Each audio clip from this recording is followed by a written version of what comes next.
And welcome to the Beyond 22 podcast.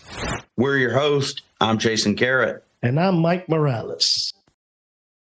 How's everybody doing, man? Our topic this episode is nutrition. So they will be joined by a Tactical Dietitian Susan Lopez. But first, what you do, Jason, as far as your diet is concerned? Well, when I retired from the Army, I recall what Dr. Deepak Chopra had said, that within a year, you have replaced every single cell in your body. I thought about, you are what you eat. So if I eat correctly, at least for a year, I'll be an entirely different person at the end of that year.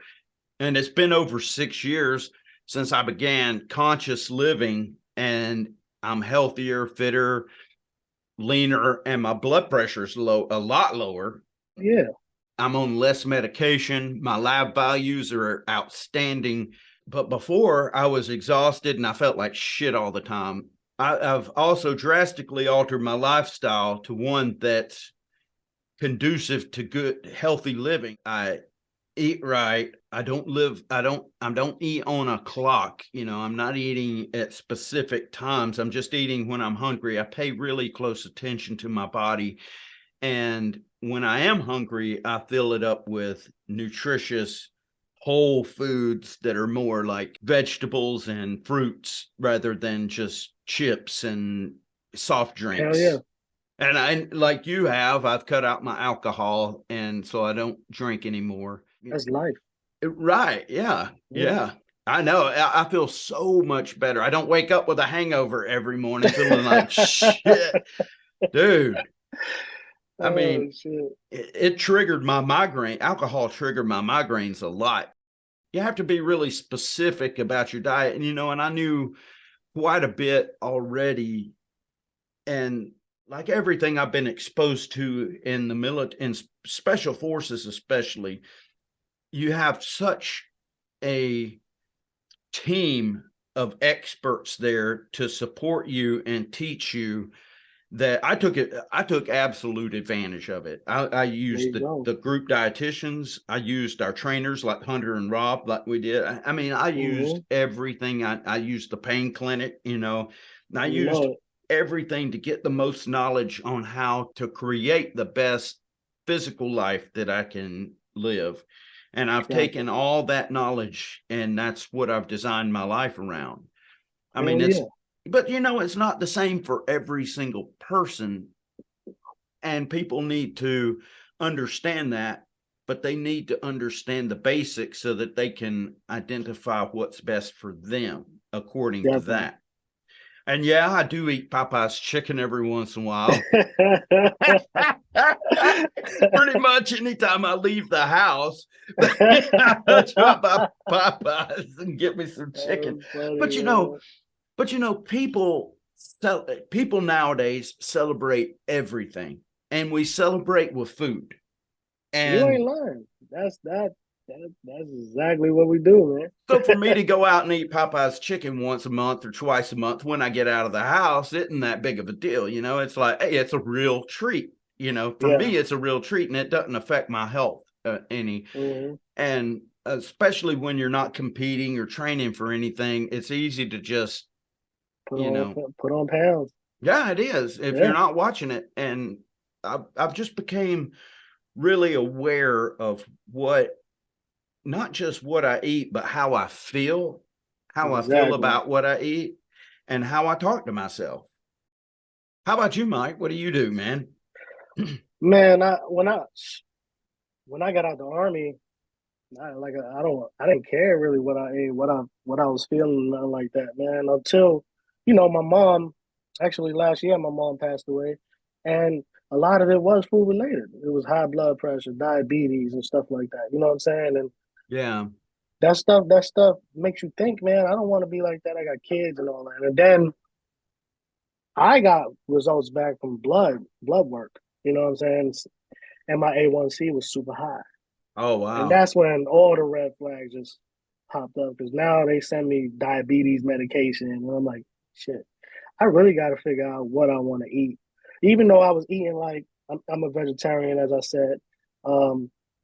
We found, through the vegetarian thing, we found Impossible burgers and stuff like Oh, that. But that's yeah, yep. processed too, and it's not very good for you if you're eating that. So you have to know, like me, I just these past 3 months alone, I've really concentrated on what I want to eat, make myself better.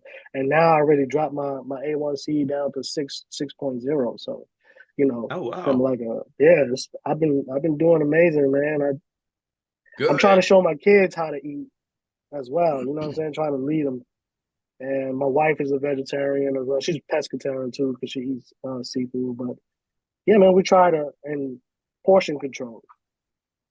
Portion control is a lot that I try to teach the kids because you can't eat a whole plate of rice and beans and then go back for a second plate. You know what I'm saying? Yeah, yeah. Especially the way our food system is nowadays, all the GMOs and all that stuff. So, you know, that's about it, bro. Like me, I'm just happy I'm alive, and I'm happy I'm changed the way I eat and changed the way I look at life and food itself. Today, we have the privilege of being joined by an expert in nutrition and diet, Susan Lopez, the Tactical Dietitian. Susan, welcome to the show. Thanks for having me, guys. I'm excited to be here. All Super right. excited, Well, we're super awesome. excited. Yeah, we're glad you're here. That's for sure. We're eager to learn. Yeah, Well, hopefully I can give you some good info today. We'll see. definitely. Oh, I can't wait. Yeah, yeah. So, welcome to the show, Susan. Can you tell us a little bit about yourself? What is it that you do, and what made you choose this path? Sure. So, as you said earlier, I'm a dietitian. I specialize in working with athletes from the tactical community. And so that includes fire service, law enforcement, the military. I work with a lot of individuals in my private practice as well who are aspiring to get into the armed forces. And then, kind of my regular 9 to 5, I do work with the special operations unit as their performance dietitian, which is totally separate from what I do with my private practice. Gotcha. I'm not probably going to read you my entire resume, but I've been a dietitian for going on almost 12 years now. And my genesis into this profession was probably a little bit unique, maybe I like to think. So I kind of just fell into it by accident. I grew up in a small town in North Dakota, and kind of like everybody who lives in a small town, my only goal was to get out of that small town. Um, and it's one of those things like you don't appreciate it when you're, like 17, 18 years old. And now, at the age I'm at now, I'm like, man, I lived in a really great place. I miss it. But No, that's right. yeah, if you've never been to North Dakota or Montana, most beautiful sunsets and sunrises you'll ever see in your life, hands down, I promise. And so, kind of the typical thing happens, recruiter comes into our school, right? And is like, oh, I'm going to show you the world. Let me give you all of these amazing things. You're going to get to do all this cool stuff and you're going to get paid to do it and we'll give you money for college. And I'm like, well, that sounds great. Yeah. Cause I also, yeah, sign me up. Yeah. Because I knew I wasn't ready for college also at that time. So I was kind of like a wild child and I was like, maybe I'll go to college, maybe I won't. So I was like, let me try this thing out. And the guy was like, what do you want to do? And I was like, I don't know. And he's like, well, you have great scores, you can do whatever you want. And I'm like, well, I think I want to go in the reserves. It was a reservist recruiter. And he was like, oh, okay, well, there's one job available in the town that you live in if you want to stay here. And I'm like, okay, what's that job? And he's like, well, you can be a nutrition care specialist. And I'm like, oh, that sounds fancy. What's that? So I signed up, and do boot camp. And the first place they send me is to 92 golf school, right? Wow. Yeah. So if you're, for maybe somebody who's not up to speed on what that is, that's essentially Army cook school. Yep. So I enlisted, I went to cook school. And so I was essentially a 92 golf.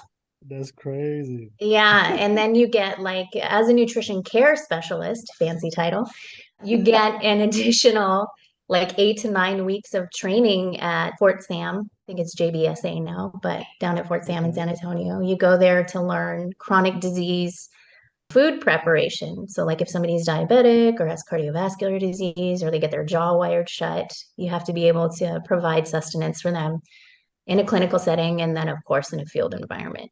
I remember when 9/11 happened, I had already enrolled in college courses and had been through basic training and done AIT and everything, and I was back home. In mid 2002, I made the decision to break my reserve contract and actually sign up for active duty.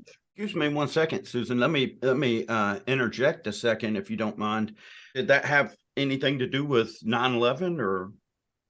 Yeah, I mean, absolutely. Like I was still, I'm not going to say it was 100% because of that, but I think that was a big driving factor for me. In late 2002, I landed at Fort Campbell with my first unit. And so I was with the 86th Combat Support Hospital from 2002 to 2006. Okay. I think they're called something else now. I think they got renamed a few years ago. But if anybody's seen that movie that HBO did called Baghdad ER, that was my I've unit. seen that. Okay. Yeah, so I was there in 2005 when they were shooting that. Obviously, I wasn't in it because I was in I was in the kitchen. But that ER, that was our ER, and so everyone you see in that film, I was deployed with multiple times, and that deployment was actually my last deployment before I went to JBLM and then got out. Went back to school around 2009 to become a dietitian. And when I made that decision, the intent was that I would eventually get back into a military setting, hopefully as a civilian, and work as a dietitian. The military had a huge impact on me. And so I knew that I wanted to eventually make it back into that community. And it took me almost 6 or 7 years to get back in.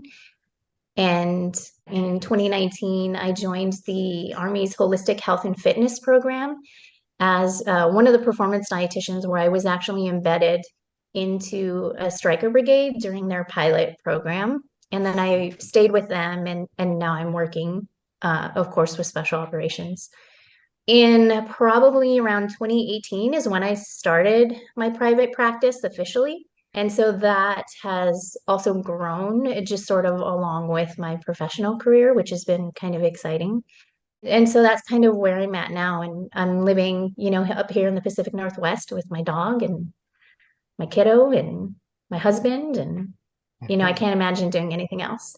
I find it so confusing, the labels, the marketing ploys that they use, like less fat, less than what? And most people see calories on the outside of the package. They don't realize that they're serving sizes. They just eat the whole package as, oh, that's 130 calories. So how do you suggest people educate themselves?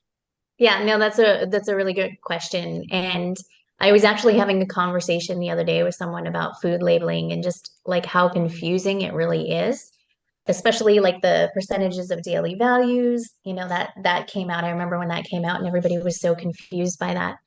But the reality is that a lot of people, the reason that they come to me is they just get super confused with all of the information that's out there, good or bad, around nutrition. There's a lot of influencers, there's a lot of information out on the internet. Some of it's really good, but a lot of it is really bad or just, at best, really just misinformed. And so when you have all of these different resources, some credible and some not coming at you, it's really difficult to know what you should be eating and how to understand portion sizes. Knowing just the basics of calories or energy intake and macronutrients, proteins, carbs, fats, serving sizes, it's a really good place to start, just to get some situational awareness and just to start understanding what you are putting in your body.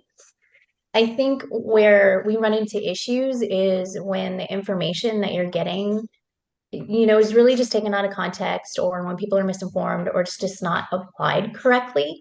I try to be really careful about just talking about calories in, calories out. I think that's not a very good way to teach someone how human metabolism actually works, because it's so complex. And I think if we make the mistake of thinking that just simple calorie manipulation is going to help you be successful on a nutrition program, then, we're setting somebody up to fail. I think people who are looking to improve their nutrition should be really just discerning about where they're getting their information, just because you have a lot of letters after your name, like I have more letters after my name than I have in my entire name. But what does that really mean? Does that really mean that I'm giving you good information? And nowadays, your only credential really needs to be like your six-pack abs. Yeah. Yeah. But really, I think, when it comes to getting good nutrition information, I think finding someone that one actually has experience working with people who have similar goals to you is really important. I think working with people who are just giving general information for the general population, it can be okay, right? But if you have a specific goal, and this is, coming from someone who's a performance dietitian, you really have to find someone or a source of information that is really meant for someone like you as an individual. I think, especially for me working within the tactical space, I think it's really important to find professionals who, if you are part of that community, has experience working with individuals within your community, because there's so many different things that, especially someone who's, maybe worked in special operations or maybe worked under the stressful conditions of shift work, like in the fire service or with law enforcement. There's a lot of little nuance to things that are going to impact how your metabolism actually functions. Sleep deprivation, environmental stress, physical stress, all of that can, create issues. So I think that's important, is just finding someone who has experience in your area. And then, evidence-based research is important, right? So we want to do the practical stuff, but we have to do stuff that's already been proven in research along with that too. And so working with someone who can figure that stuff out for you. So I say all of that to say, yes, like you should do your due diligence to learn about the basics, calories, macronutrients, but I think having a subject matter expert to help you is really important. Thank you for that. Doesn't some insurance companies cover a few sessions one-on-one with the dietitian where they tailor it, like you said, specifically to your needs, rather than being just a generic, here's nutrition, this is what it is. And what would the benefit of doing something like that be? Yeah, so insurance reimbursement for nutrition services has really come a long way in the last 5 years or so. When I first became a dietitian, the only thing that you could really get reimbursed for as a outpatient dietitian was if somebody had, like end stage renal disease or diabetes, then the insurance company may pay for that dietitian visit, a couple dietitian visits after you've been diagnosed. And it's gotten a lot better because now insurance companies understand that being proactive before those things are diagnosed is really important, not only for the people that they're providing insurance for, but also for their bottom line. And so dietitian services, most of it can be reimbursed now through your insurance, especially if you're working with an in-network dietitian. So dietitians, when it comes to insurance, it's very similar to finding a doctor within your network. Is usually each insurance company will have dietitians who work under their umbrella, and it is regional, right? So it depends on your insurance. It depends on if that dietitian is credentialed with your insurance company, just meaning that they're on the roster for in-network provision. So some insurance companies will pay for unlimited sessions, and some insurance companies will pay for up to so many per year.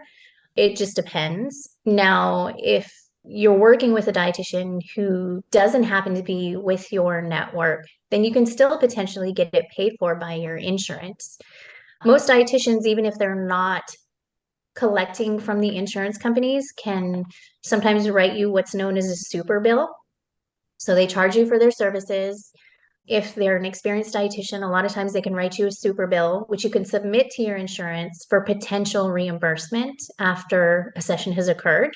FSA and HSA cards can also, in many cases, be used to pay for dietitian services, as long as the dietitian you're working for has their billing system set up appropriately.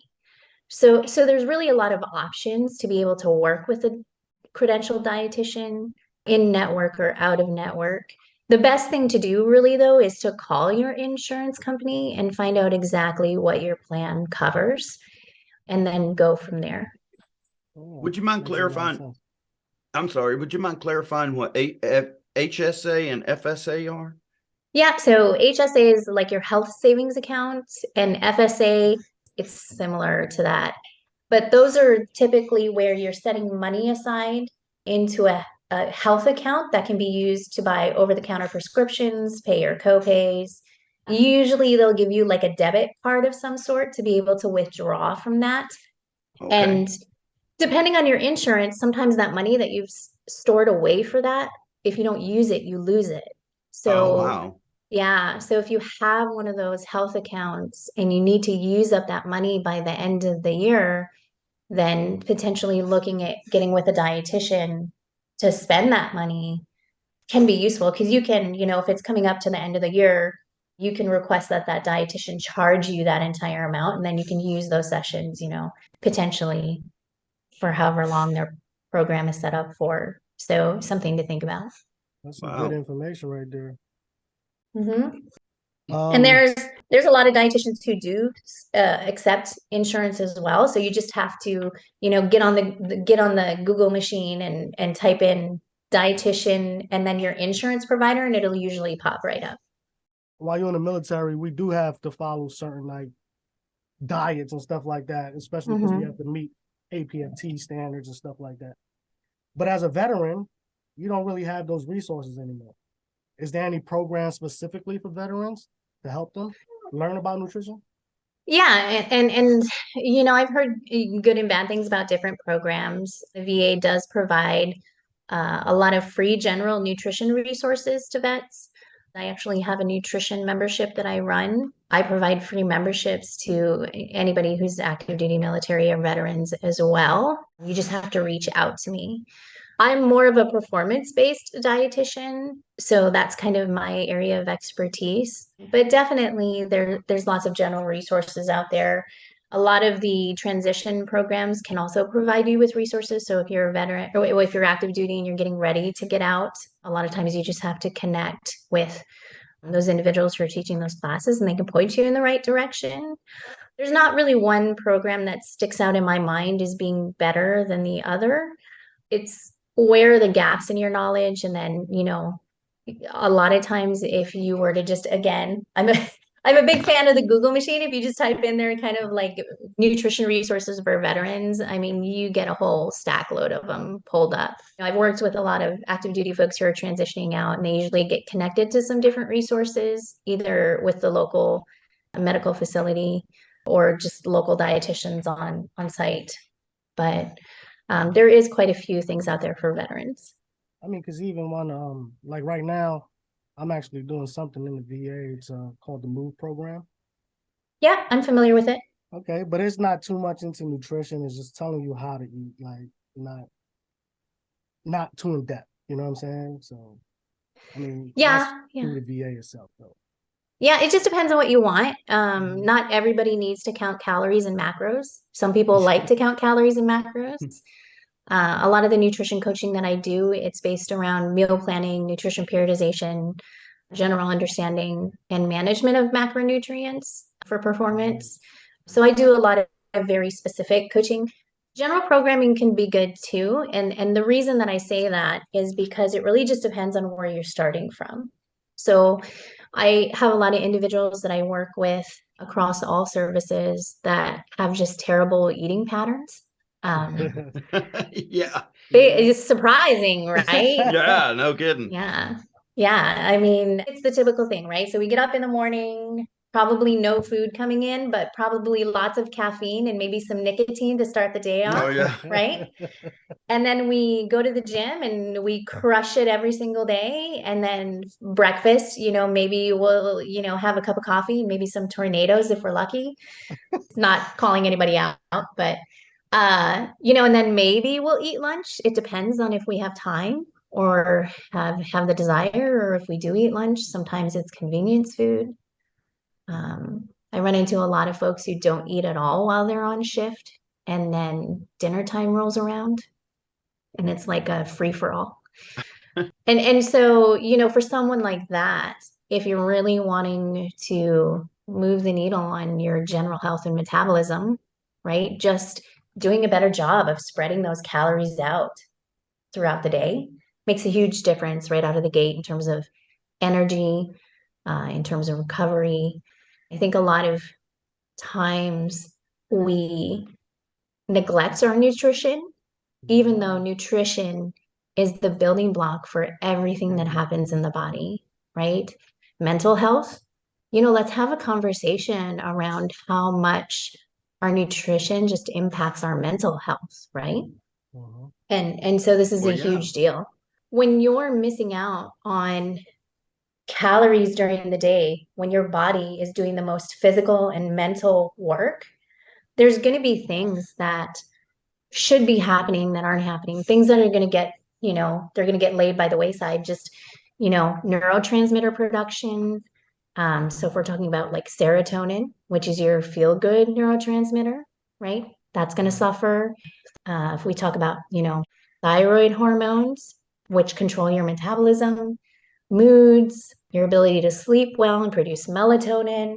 Let's talk about testosterone production if you're not eating appropriately throughout the day, right? And then you're like, why am I gaining body fat? Why am I depressed? Why do I suddenly have anxiety?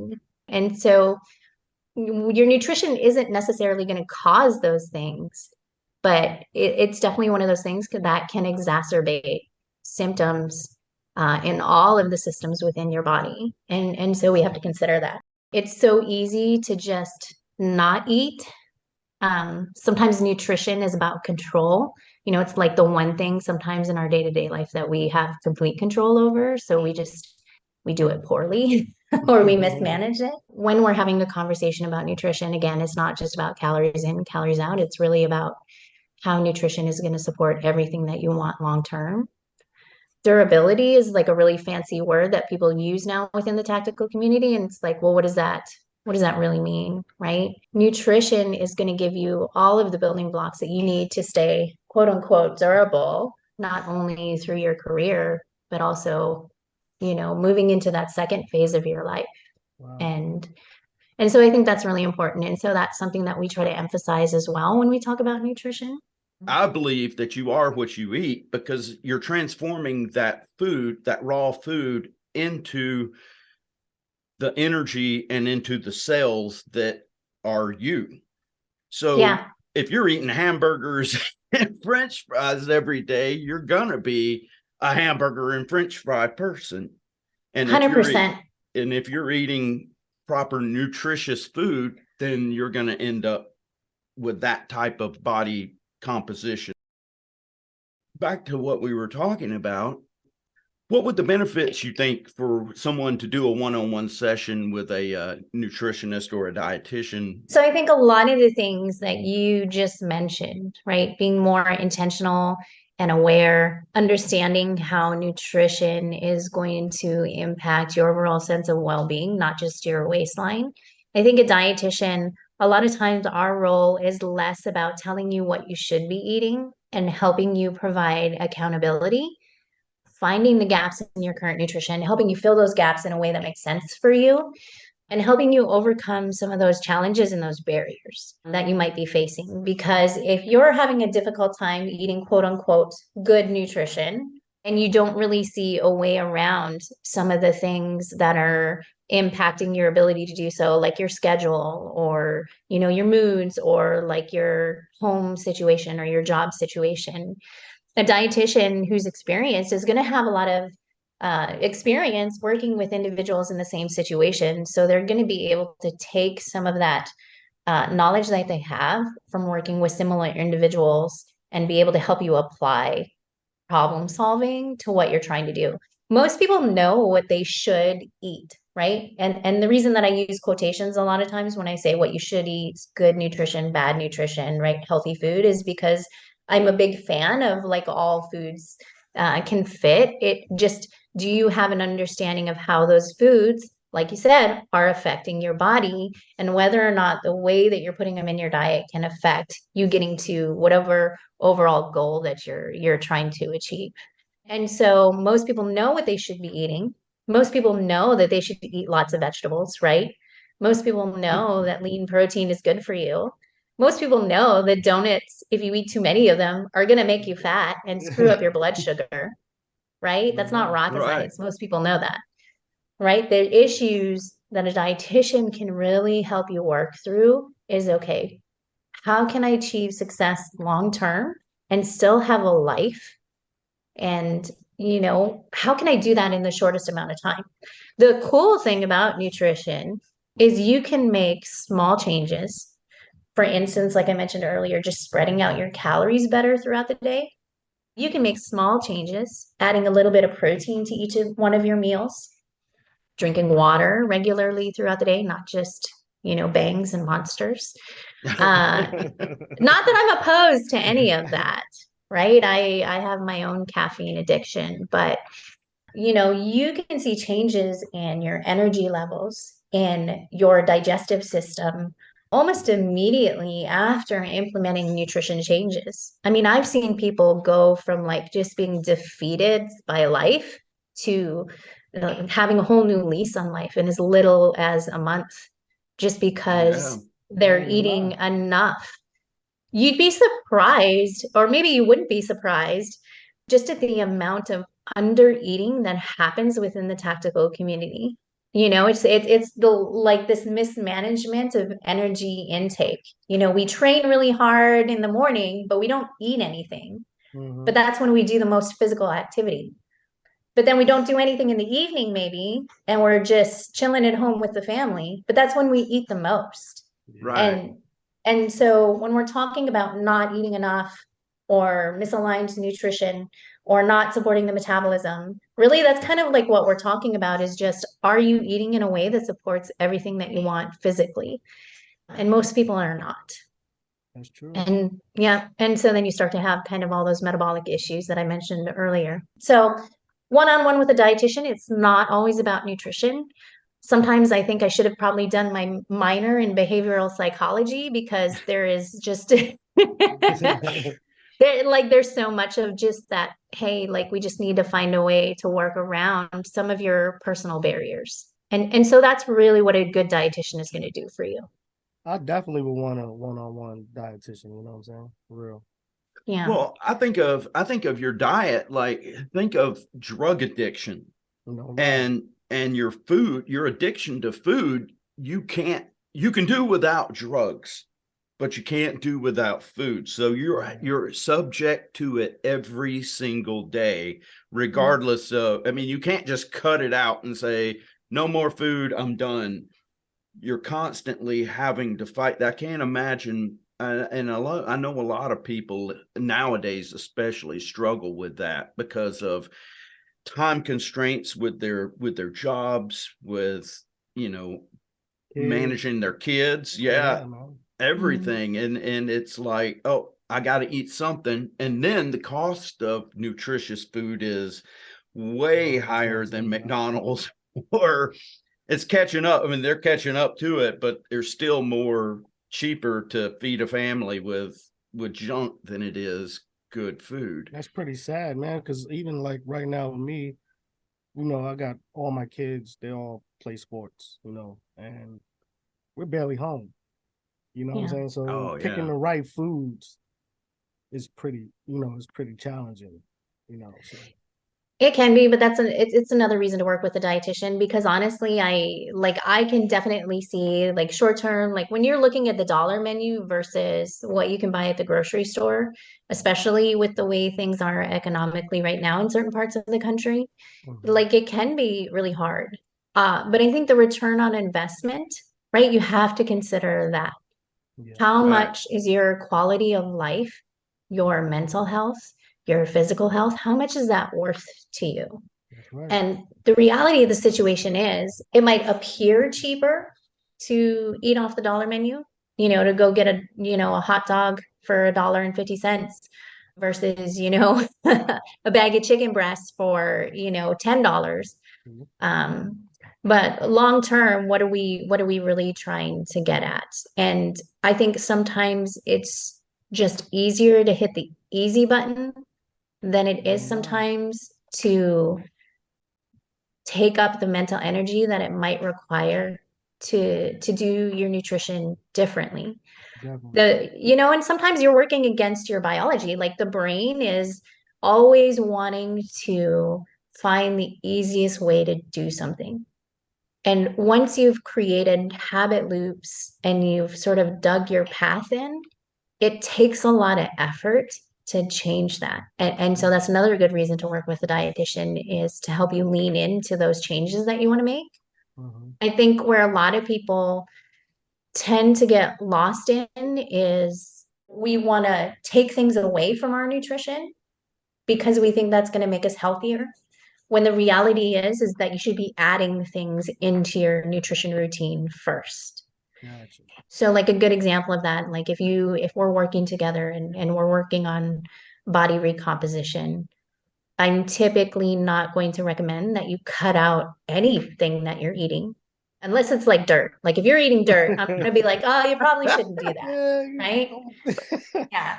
You laugh, but it's a thing. It's called pica, Pica. It happens. That's a whole other issue. But usually it's going to be a situation of like, if are looking at weight management, if we are looking at we need to manage your blood sugar levels, even if we're looking at, hey, we need to manage your lipid levels, your triglycerides, usually the answer there is going to be like, are you getting enough lean protein throughout the day? Gotcha. Because if you're relying heavily on processed carbohydrates, not only is your blood sugar going to be all over the place, and not only are you going to be getting an excessive amount of saturated fat, you're probably just hungry all the time because none of that food is going to sit in your stomach long enough for you to feel satisfied. Gotcha. So when we start incorporating protein, even in small amounts in your meals throughout the day, you're going to start seeing better blood sugar control, even if you're not diabetic, which makes weight loss a lot easier.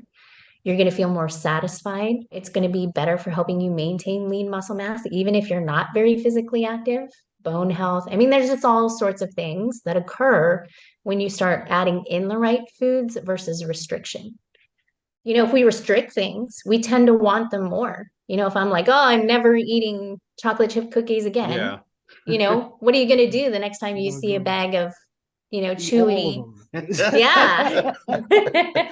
Oh, You look down and you're like, I don't know what happened. I blacked out and the whole bag is gone. the whole It was bag. just so good. Yeah. Yeah. But you don't have to do that. Like, I mentioned to you guys earlier that I'm on a cutting cycle, and like some of the things that I've been eating and still losing weight are ice cream. I had my coworker brought in gigantic peanut butter chocolate chip cookies the other day, and I had one. I had a handful of M&Ms. What else? Oh, I had wings recently. You can still eat the foods that you like and be healthy, but you just have to, again, understand what it's doing for you, the context in which you're eating it, and how to manage that a little bit better. So I think people are just greatly misinformed. Yeah, they just probably they don't know. Well, what people don't know, they won't gain any knowledge if they don't know anything. They got to go out there and research it too. So yeah, me, yeah, I turned vegetarian. I've been yeah. vegetarian for like 2 years now, I believe, a little bit more. Mhm. And that was a hard transition to try to change my brain from eating meats to eating vegetables and Yeah. all that stuff. So that was pretty hard. So you do have to train your brain to try to transition the way you eat. Yeah, and I would, and I know sometimes this people are, they can agree or not agree with this, but a lot of times if you're struggling to change your nutrition, sometimes the things that you should prioritize aren't necessarily your nutrition first, but your physical activity levels and your sleep patterns. Mm-hmm. Right? Because we know from the research that the more physically active you are, the greater the likelihood is that you're going to be able to maintain weight loss longer. Most people who lose a significant amount of weight don't keep it off for more than a year, right? And so we're talking about like almost zero, right? But those individuals who incorporate that healthy lifestyle, regular exercise, regular movement, right? We're not talking about like CrossFitters here. We're talking about like I get 30 minutes of walking every single day, and I do 150 minutes of regular cardiovascular activity every week, right? I do resistance training a couple days a week, right? Nothing crazy. We're just talking about those individuals who move their bodies. They are more likely to maintain a healthy weight longer than individuals who simply restrict calories and lose the weight much quicker. Yeah. And when it comes to sleep, sleep is a huge deal. When I teach nutrition classes, the three primary things that are going to increase or decrease your metabolic health are going to be sleep, nutrition, and movement. And so if you're neglecting your sleep, you're going to have higher stress hormone levels, right? And what do we do when we're stressed? Oh, yeah. Yeah. You Yeah. I'll crush some donuts if I'm having a bad day. Ate a whole box. Yeah, absolutely. And so our stress is elevated because we're not sleeping, and then we're not sleeping because our stress is elevated. And so then we're eating. Our bodies will actually tend to crave more salt and sugar the higher our stress hormone levels go. And when you're chronically sleep deprived and stressed, right, your body is just constantly in fight or flight, and that can cause a whole host of issues. So sleep and physical activity, if you're really struggling with your nutrition, can make a huge difference if you're in a situation where you can manage those factors a little bit better. Gotcha. I know growing up, going to school and stuff like that, I didn't know nothing about nutrition. They didn't teach it. How about now? Do you think they teach nutrition now? Like, is it No. No. Yeah. No. When I was in high school, I remember we had the nutrition classes, and we at least learned the basics. I think preventative care is critical to stopping the obesity epidemic that's already taken over. Right now.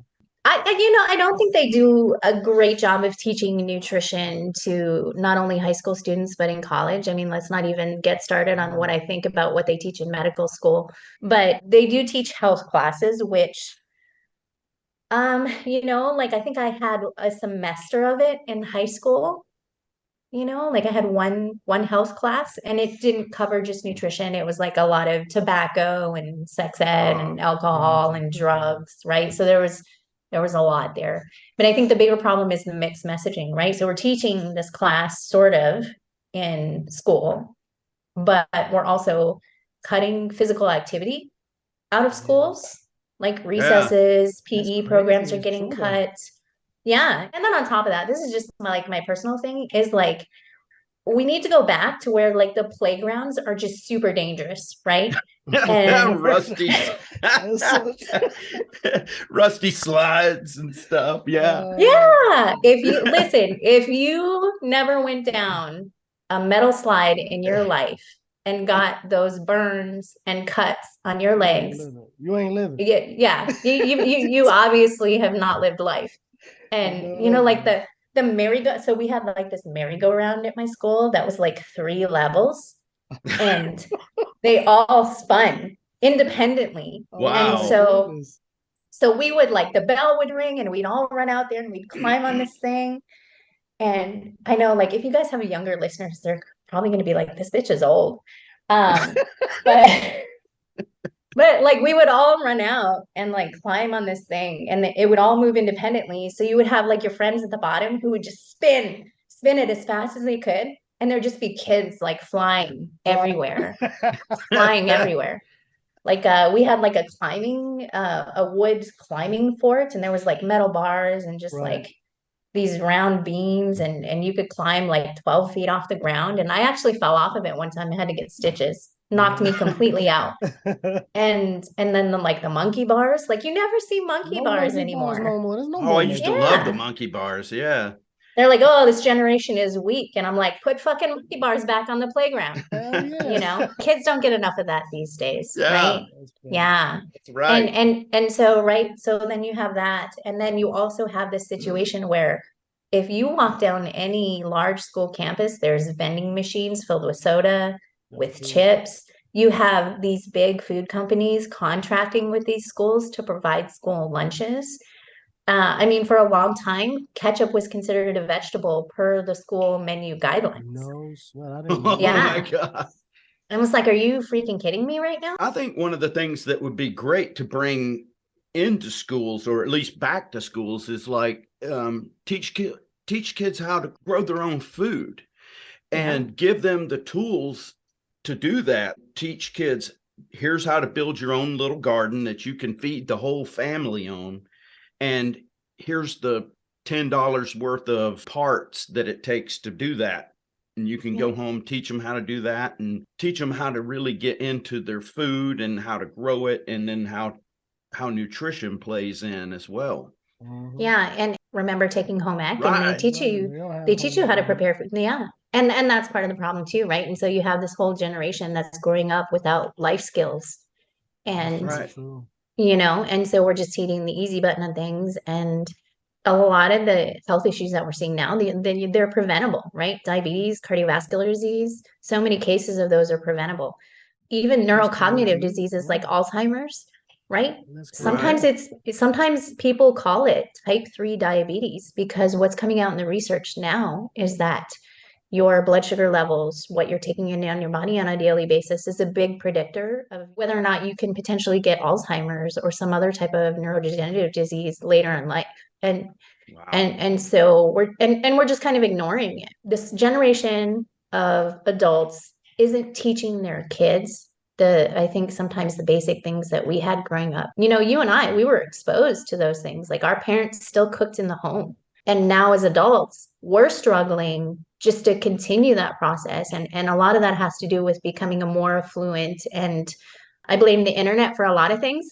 You know, it's great. I can't imagine my life without it. But as you become more affluent, and as being able to reach out into the world becomes so much easier, we also become more isolated, and things just become more convenient. And when that happens, we lose sight of the things that are really important. It just seems with each generation, like we're losing more and more of that ability to take care of ourselves, right? And you see that in the way that society's mental health is trending.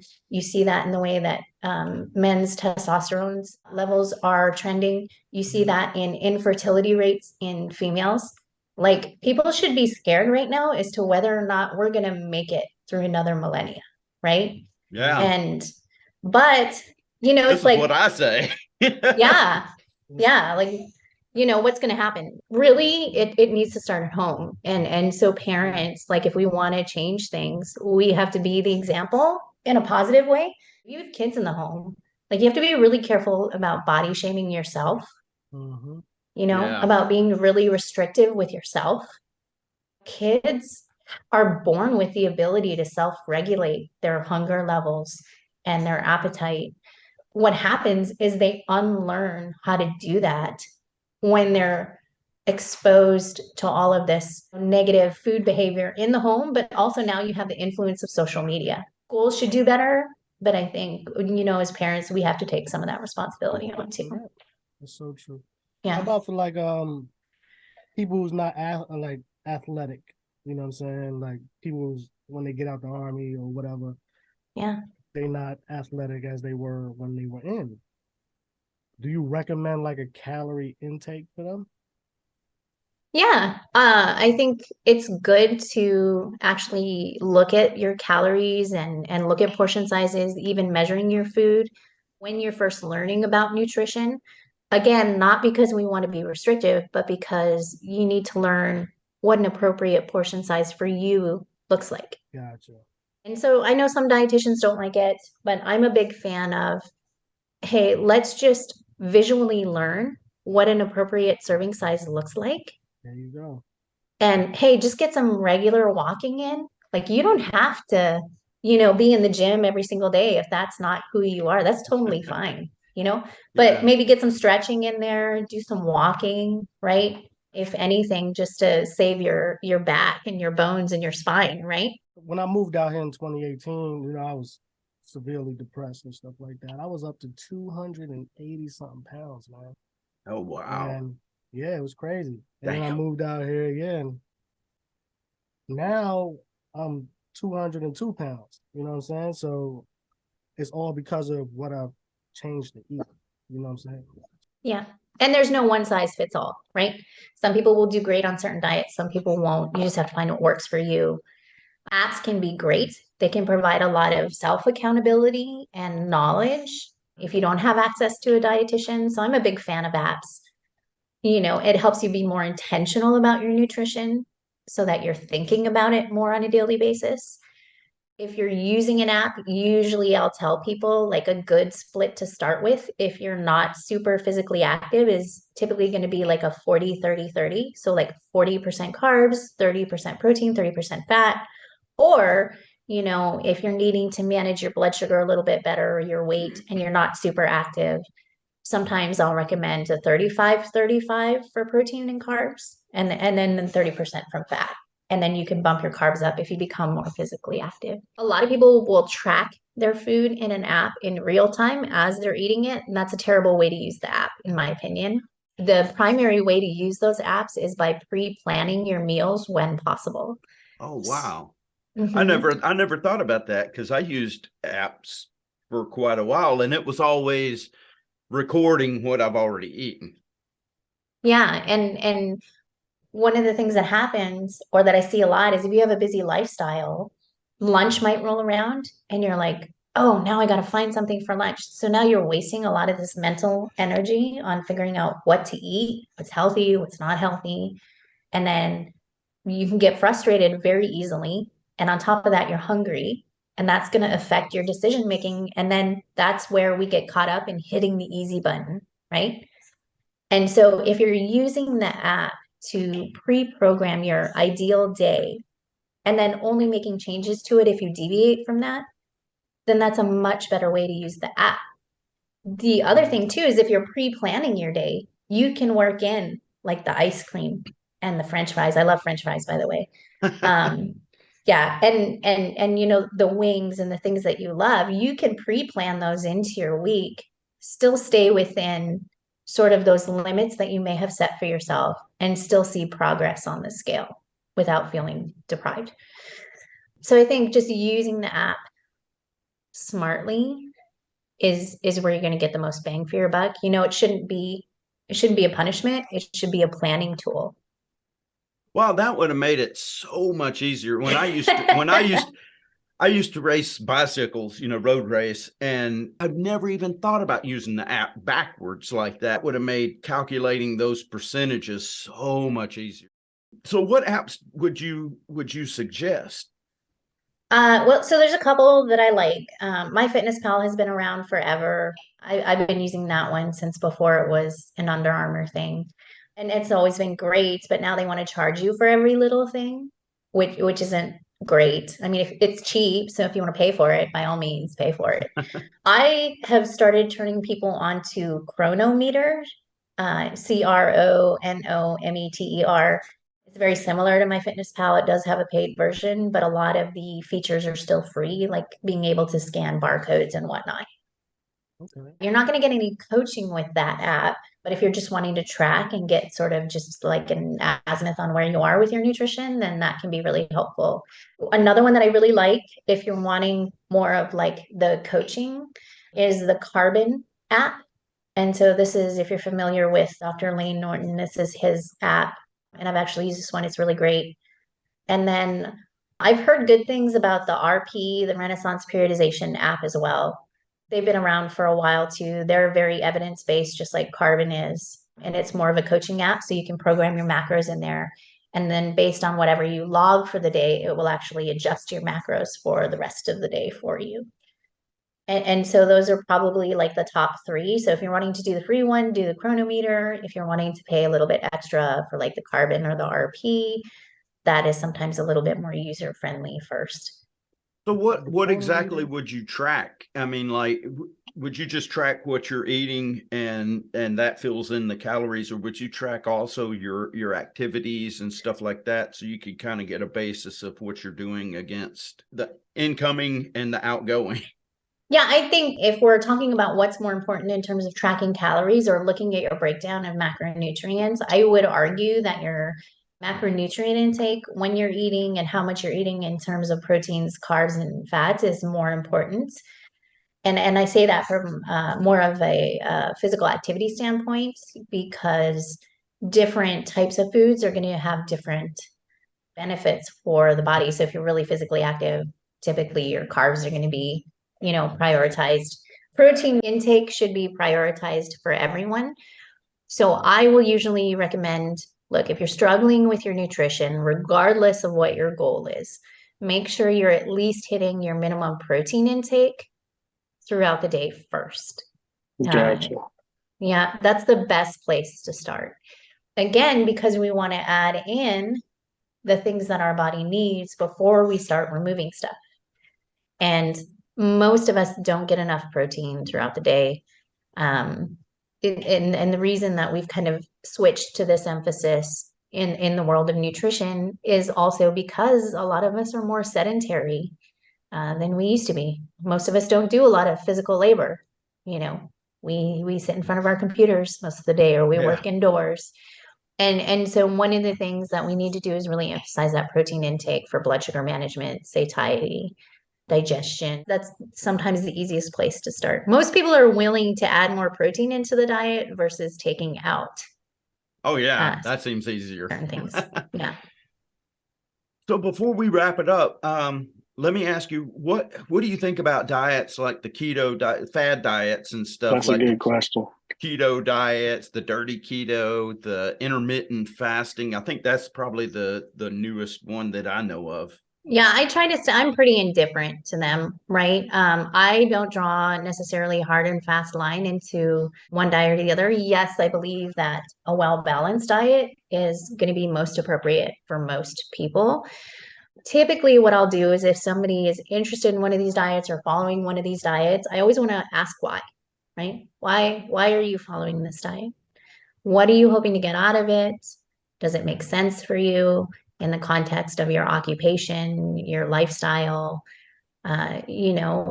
Different diets for weight loss tend to have a few things in common. Usually, if you're running a keto or an intermittent fasting diet, you're usually going to move into a situation where you're going to be inadvertently restricting calories anyway. So that can actually be beneficial for weight loss, which is going to be beneficial for things like blood sugar management, lipid values, right? Just overall metabolic health. Even just a 10% weight loss can make a huge difference in your longevity. Mm-hmm. And then typically, or I would say commonly, what I see is people who are maybe have a diet where they're eating a lot of processed food or a lot of over processed food, going on to a keto diet or even a carnivore diet or whatever the diet may be. Usually they move from a situation where they're eating a lot of that over processed food to more whole food. And they're also being more conscious, and that diet is creating boundaries for them. They have a left and right limit.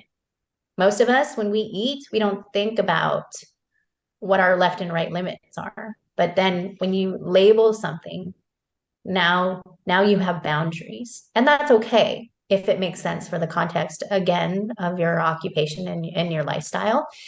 I think where most people get trapped up is like if you're going to follow one of these diets, I don't necessarily think that it should be like a long-term thing. A lot of people have trouble sustaining. And nutrition should really be cyclic. And I see a lot of times where people will follow these diets, they'll see great results potentially, but then they don't transition out of it properly. And so they end up regaining all the weight that they've lost. And so sometimes that can be problematic. So we have to think about, okay, this is the diet I'm going to follow. This is why I'm following it. This is the time frame I'm going to follow it for.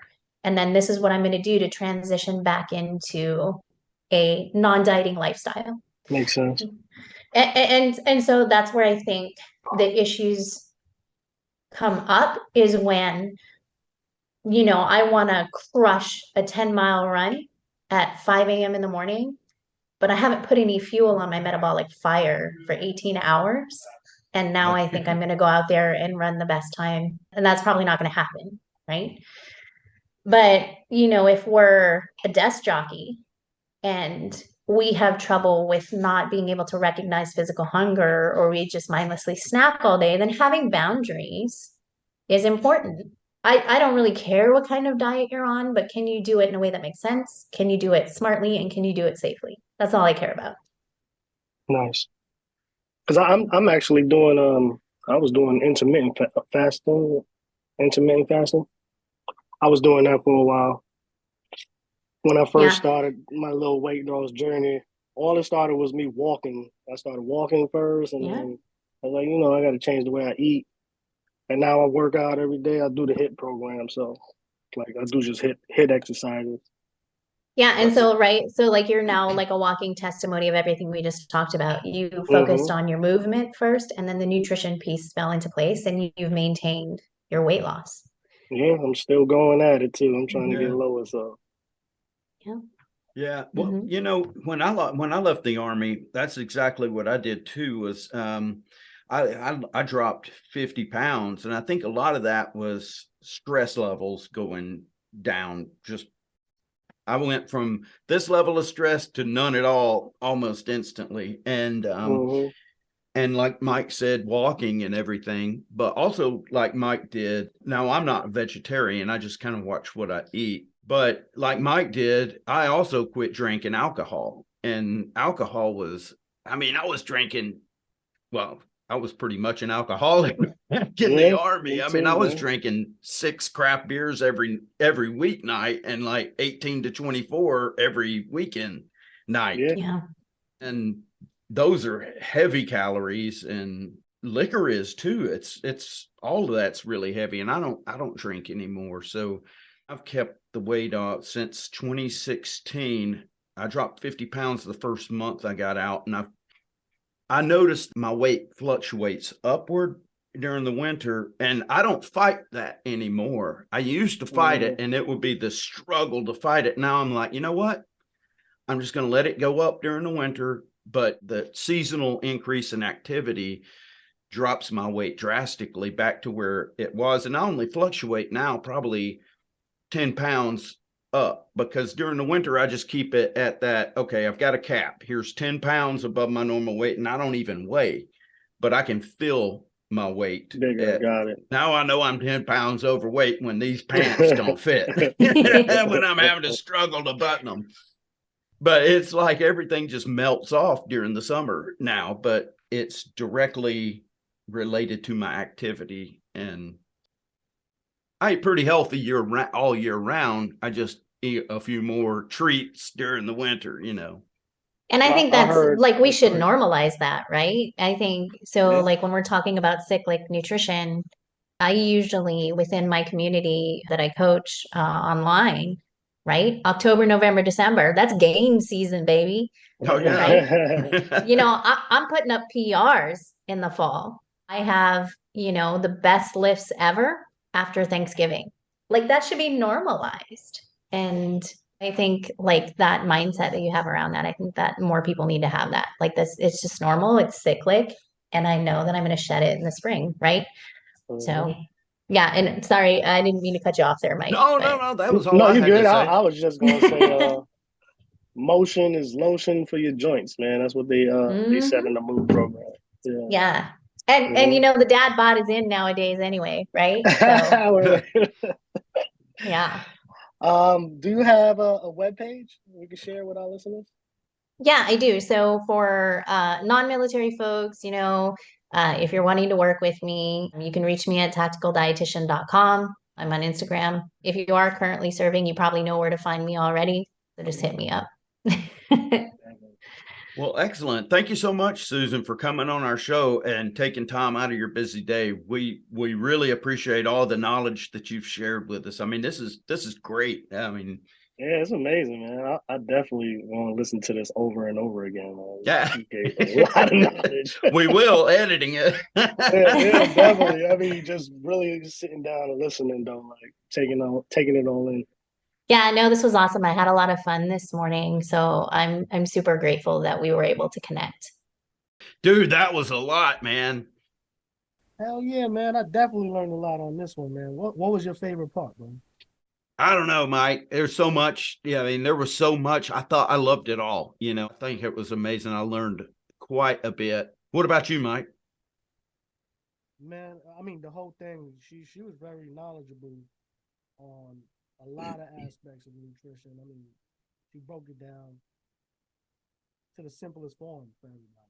You see what Right. if that makes any sense? You know what I'm saying? It wasn't no big words or anything like that. She made so you guys can understand that how Yeah. important nutrition is because I think my favorite part was talking about that we need to learn more in school, man. We need to learn more as a kids, you know. Yeah, for sure. And then she brought up the fact that the kids do need to learn in the house. Jeez, yeah. From the home, man, because that's where everything starts, bro. That's where the foundation starts for your life, in your home. It is, and that's where our country has eroded. I mean, that's where the whole world is eroded. It's crazy. Because like she said, you know, we used to sit down for meals. I remember my grandmother would make biscuits and gravy every single morning, eggs, but a whole huge breakfast. Right. And now that wasn't the healthiest breakfast because they fried the shit out of everything. But yeah, it was found. You guys build a foundation, man. You build like a ritual, something like I try to do that now with the kids. At least when we eating, at least dinner. You know what I'm saying? When we eat, yeah. dinner, none of my kids could use the phone while they eat. That's it. Oh, that's good. Yeah. Everything goes down. No electronics. That's it. You know, and then I have people that come to my house and be like, "Man, I'll use the phone. I let my kids use the phone." I said, "Well, that's the way you do it. The way I do it, they're not gonna use the phone while they eat at least dinner." You know. So, Well, I think that's great because in our future episode, I think the next episode is going to be on mindfulness. And that's what that separating the outside world with and focusing on the meal that you have right now and enjoying that meal to the fullest is going to be the best way to control your mind. To appreciate control, yeah, like you say, yep. And appreciate it. Yeah. Appreciate the animal that sacrificed its life or the plant that's people don't realize. Yeah, like you said, one of the last ones we was talking about how you break down the plant and you talk to the plant. Oh yeah. You know, just stuff like that though. I mean, people really don't. People so like she was saying about when brought up the fast food and stuff like that because it's convenient. Yeah. So people don't have they think they don't have the time to sit down and enjoy a meal. I believe if we can get to a point where we're teaching kids in school how to eat and how to grow their food, not only will it have an impact on theirs and their family's health, but it'll also have an impact on their financial stability because a lot of parents don't have funds and to keep buying all that extra right. And groceries aren't cheap, especially healthy food like vegetables. But you can grow your own. What's that? Crazy. That is crazy. Oh, hell yeah. It is. It's so crazy how the most healthiest stuff are the most expensive. What it should be is the other way around. Exactly. That way, if you want to treat yourself, you have to splurge to treat yourself, not I've got to splurge to eat right. Right, exactly. I tell you what, now I've realized what my favorite part was. It's what Susan said about people getting their advice from celebrities or like, what do you call them? Influencers. Mm-hmm. They get their medical advice from that. I mean, and like for my daughter, say for instance, my daughter's 10 years old. And how is she supposed to know what fat and skinny is? Like, how does she know what's attractive unless you learn it from somebody up there on the TV or somebody saying? Because right. I tell my daughter all the time, baby, you beautiful. Yeah. You know what I'm saying? So in my eyes, baby, you beautiful. You know what I'm saying? Right. But instead, they look on TV and see skinny people supposedly and be like, that's how I want to be. You know what I'm saying? And it starts from a young age like that. And that is alarming, one. Yeah. You know what I'm saying? To hear that from little kids nowadays, to want to be looking, why you want to look skinny in your head that you thinking you fat at like 10, 9, 11, 12 years old. You know what I'm saying? Like, yeah. Yeah, you know, that's one of the other things that she said that really hit on me was you want to have a positive self-image. You want to look at yourself in the mirror and not talk down to yourself. Your self-talk is what really You know, when I started looking at myself in the mirror and every day I'd be like, you're a fat piece of shit. Well, no shit. I became that because I kept telling myself I was that. Your body aligns itself to what your mind tells it to be. That is so true. I believe in that. I believe in that. I do too. I believe in that firsthand, bro. I mean, me just the first day I walked, and I'm like, because bro, I got tired of just sitting around and not doing anything with my life, you know. So I said, let me go walk. I walk my dog. Yeah. And I walked 2 miles. I'm like, man, this feels good. You know what I'm saying? The next day I walked 2 miles again. Then I walked 3 miles. And then I'm like, yo, I'm gonna start working out harder and harder and harder. And you know, I'm doing that hit little thing that I'm doing. And bro, I've been dropping so much weight. It's crazy. No shit. Wow. Hypno. The hit hit exercise, high interval. Oh, okay. High interval training. Yeah. Oh, okay. It's not even a very intense training. Like you don't got to be there for a whole hour. You can do it for 20 minutes. And bro, I'm sweating and everything. You know what I'm saying? So as long as I keep my body moving, I think I'll be good. You know what I'm saying? And also it's showing my kids, like we said before, the foundation is looking in the house, is starting in the house. Right. If my dad could do it, then I could do it.